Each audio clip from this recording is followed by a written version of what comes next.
In the previous video, you guys saw how we could start using a pivot table to see the data and some stats about the data a little more easily. What I'm going to do this time is I want to show you how to do something that's really popular when you're reporting values, and that's getting percentages. So as an example, if I asked you what percentage of grade 12s are passing, well, you should probably know that to get this, I actually have to know two values.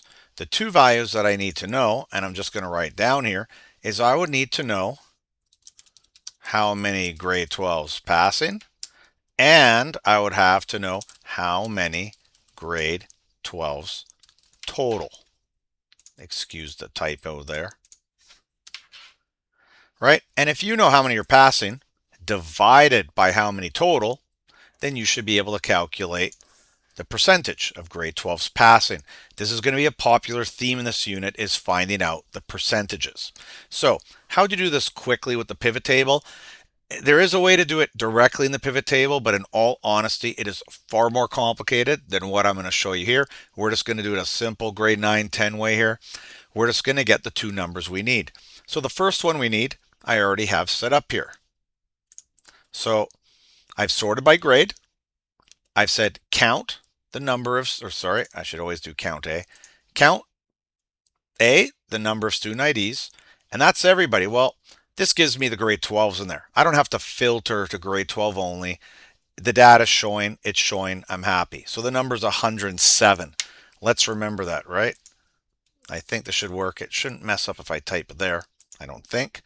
And then what I do is now I just add a filter, and the filter would be on the score, right? And this one would just be the typical one we've been using. Do the condition here, greater or equal to 50.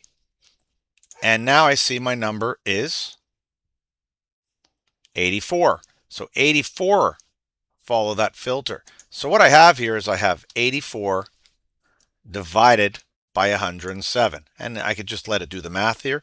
Equals 84 divided by 107. And you can see it's 78%.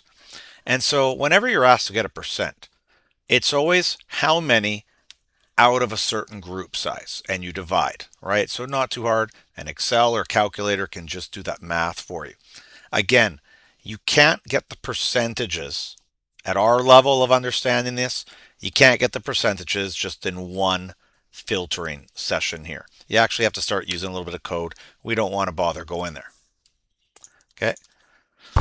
Let's say I wanted to know what percent of the school is made by international students. Well, let's take our filter off here. This one, I don't even know if I need a filter. I could just do this. Okay. I could just take all my rows off, do it for the whole school right now. So my entire school, count the number of IDs, 525. What else do I need? I need the number of IDs that are international students. Now, there's two ways to do this. I'll show you both ways. I could say add, and let's add an international group. And it sort of shows us right here. It groups internationals, and I know number one is international.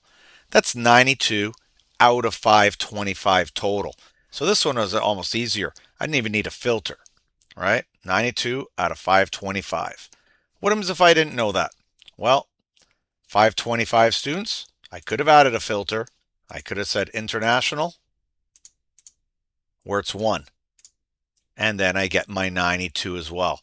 So you would do those two different little, we usually call these like little pivot table queries here. And you do both of them, write them down, do the math, and you'd get some percentage, right? Once it divides out.